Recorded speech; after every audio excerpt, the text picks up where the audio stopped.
not only drafting a quarterback in the first round, trading up to draft a quarterback in the first round is awful optics. And again, just really makes you question what the direction of the team truly is. Coming off a 13-3 year, going to the NFC title game, do people actually think the Packers are as good as their 13-3 record? Absolutely not. I know Bill Parcells says you are what your record says you are. The Packers are not as good as the 13-3 record indicated. The offense struggled, and at least to me, I know Nick is not as high on Aaron Rodgers as I am. He, at least has some stats. Rodgers was 20th in QBR in 2019, 16th in 2018. I didn't check that, and Nick is very, very, very smart. I trust those numbers are accurate. So sure, the numbers aren't there, the stats aren't there. But to me, I said this going to break. I feel like Aaron Rodgers is getting the Tom Brady treatment, and here's what I mean by that. Tom Brady and the Patriots offense struggled in 2019. Similar to what the Packers and Aaron Rodgers had to deal with, there was a lot of shuffling and a lot of bad play at the wide receiver position. Now, the offenses are a lot different, right? Tom Brady really does rely on timing and being on the same page with his wide receivers, reading the defense the same, and knowing, all right, if the defense does this, we're going to break this way, and that's where the ball is. So it's a lot of timing offense. It's a lot of being on the same page as the receiver, and really that's where the practice and the familiarity comes in to make that Patriots offense as successful as possible. Rodgers and the Packers, especially on the Battle 4, it's a little different, right? Aaron Rodgers likes to air it out more. So he's not relying too much on timing as he is, again, just having some competent receivers out there. And, again, when we ran down the roster, let me just go one more time. Outside Davante Adams, who is a stud, to rely on guys like Marquez Valdes-Scantling, which you heard Joe Deluisa just say, outside of one game, really did nothing. A guy they relied upon to produce and be kind of that number 2 or number 3 option. Didn't really come through. You had Equanimeous St. Brown, who's a nice player out of Notre Dame. I actually liked him a lot when he was at Notre Dame, but didn't get on the field, didn't produce much. Darius Shepard, Allen Lazard was, he was ascending, but still, had some crucial drops and wasn't able to make too many big plays for the Packer offense. They added Devin Funchess, which I like Devin Funchess. I thought he'd be a good addition for the Colts offense, considering that they brought in Philip Rivers, and Philip Rivers likes to throw a lot of jump balls and throw to big targets. But Devin Funchess played 3 quarters last year before suffering a broken collarbone. He's not exactly, let's say, the guy you need to bring in now all of a sudden unlock this Packers offense. So to me, similar to Tom Brady, 'cause I'm still high on Tom Brady, maybe more than others are. And I think he actually can play really well and still has 2 legitimate years left of solid play in him in Tampa Bay. I think Aaron Rodgers, his numbers decrease and the offense decrease more because of the surrounding cast around him. And he's 36 years old. And for his entire career, Aaron Rodgers really has done more with less for the most part. And especially since Jordy Nelson left, he's really been on his own. Maybe this last 6, 7, 8 years, I think he's had to do more with less and basically himself be the offense. You saw him feuding with Mike McCarthy. He thought the offense got stale. So there was a lot that I think Aaron Rodgers was doing to put the team on his back in order to really carry them. And I think now more than ever, he needs help. You can't rely on Aaron Rodgers to be the guy to prop up an Allen Lazard, to prop up an Equanimeous St. Brown. You need more guys like Davante Adams to help prop up Aaron Rodgers. I think Aaron Rodgers still has a lot of arm talent. I think he's still mobile. I think he still has a ton of accuracy. And I still think he's one of the best quarterbacks in the NFL. And we see more than ever with the rules the way they are, with athletes taking care of their bodies, quarterback especially, players can last longer and be at their peak longer than most other positions. I think Aaron Rodgers, again, maybe not at the top of his game. I think he's still playing well. And like Joe said, he's not regressing. So despite the offense struggling, despite maybe, looking stale and stagnant last year, especially under the first year of Matt LaFleur, I credit that more to, honestly, the lack of weapons that Aaron Rodgers had. I mean, really, outside of Aaron Jones and Davante Adams, he was throwing to nobodies. A rotating cast of receiver. Jimmy Graham never got off the ground at tight end. I just didn't think there was enough around him now, and this is the time to surround Aaron Rodgers with weapons, which is why I thought it was so important that, especially in the first round or in the first 2 or 3 rounds, you get a wide receiver or 2, because all of a sudden now if you add some talent to that wide receiver position, now all of a sudden I think Aaron Rodgers looks better and he plays better because the weapons are more potent, and I think that makes him overall a better player. So I understand, especially when Nick is throwing out facts and stats, and he's not wrong. He thinks he's been in the decline, and he's right. 2015 Aaron Rodgers, 2016 Aaron Rodgers, when he basically did it all himself, and had some great statistical years and carried the Packers. He's not that Aaron Rodgers anymore. He's absolutely right. At 36, Aaron Rodgers needs help. And he needs players to help prop him up instead of the other way around. They draft the offensive line, which I thought was smart, but they did absolutely nothing to address the wide receiver position. So that leads to me then, this brings into what I wanted to get into. Are the Packers trying to force Aaron Rodgers out? Because they basically didn't do anything to help him. And if anything, they made these moves almost not to spite him, but maybe to get him agitated and maybe to start, having him get upset with the regime in Green Bay and maybe try to get out of there sooner rather than later. Because this is not a Brett Favre, Aaron Rodgers situation back in 2005. Brett Favre basically started hinting at retirement since January of 2003. So even 2 years before the Packers drafted Aaron Rodgers, there was questions about Brett Favre's commitment, and he basically took it year by year for almost 5 years. Right? Ever since 2003, every year the question was, is Brett Favre going to come back? Is Brett Favre going to come back? Aaron Rodgers falls to them. The Packers draft him. Every year after that, is Brett Favre going to come back? He retires in 2008. Only a few months later to unretire and play a few more years. So there's always that question. There was always that cloud of when will Brett Favre hang it up? So I thought it was smart. You draft Aaron Rodgers. He sits there, and any time, basically, because it could happen on a drop of a dime, Brett Favre's out of there. Boom, you have your replacement.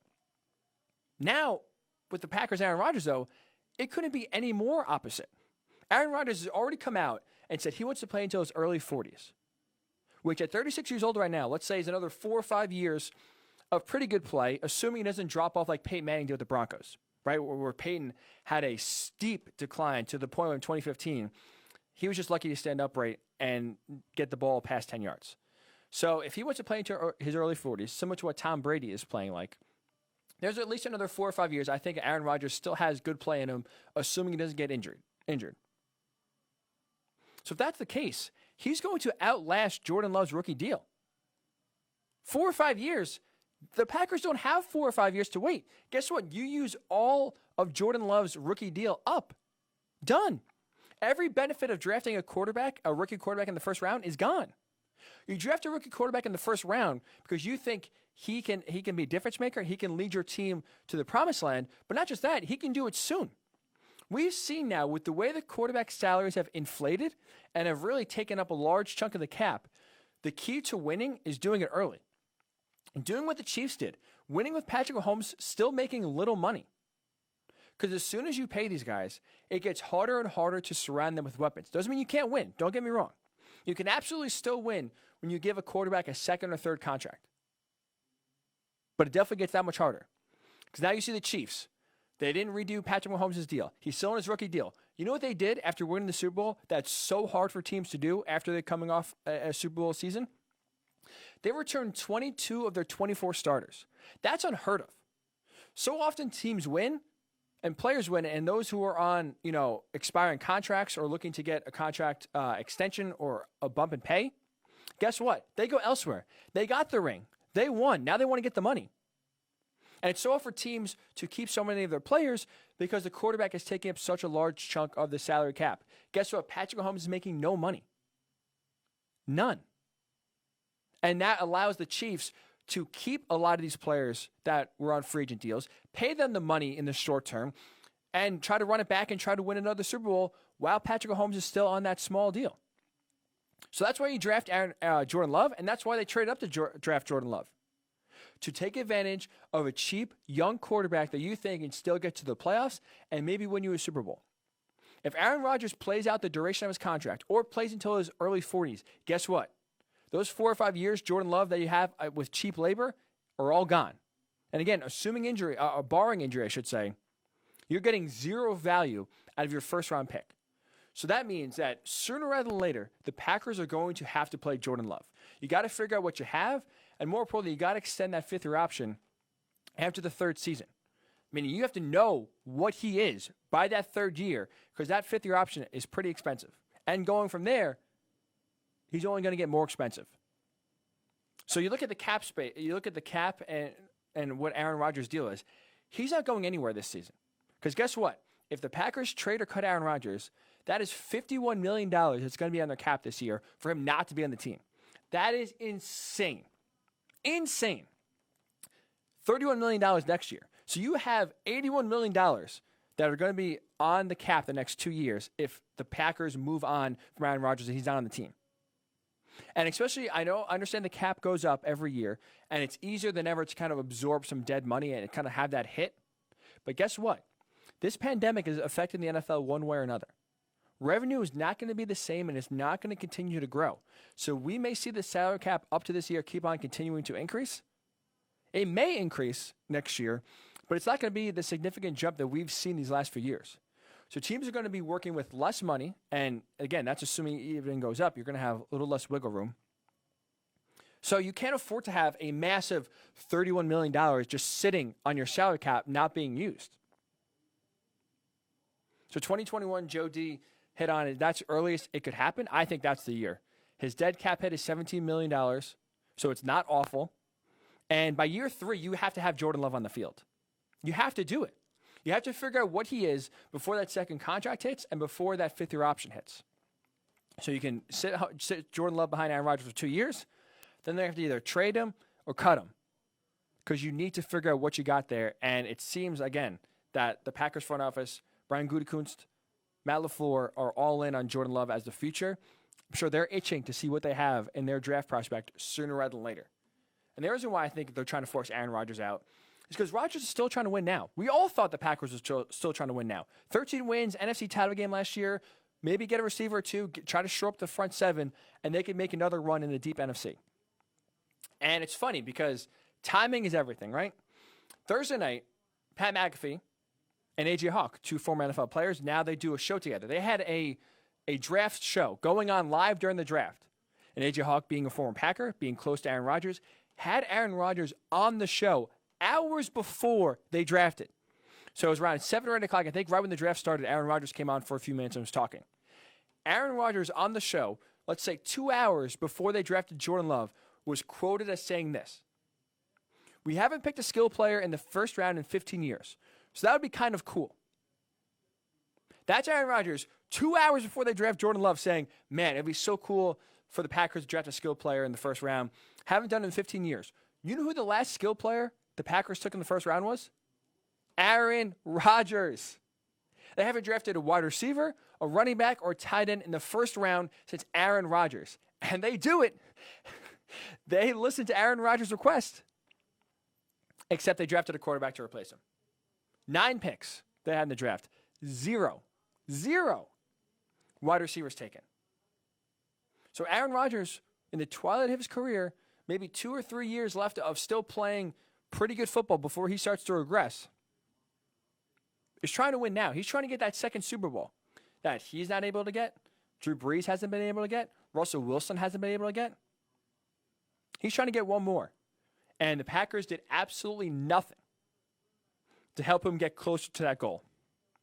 So at least to me, I don't see how Aaron Rodgers is on the team past 2021. I think he is this year, next year, before they force him out, before the cap hit becomes somewhat digestible to where it makes sense and is not too hindering to where the Packers can't do much.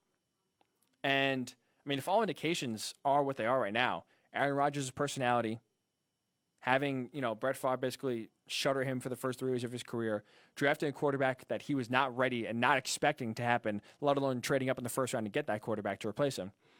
The end is near, and it could be ugly. It could be ugly in Green Bay.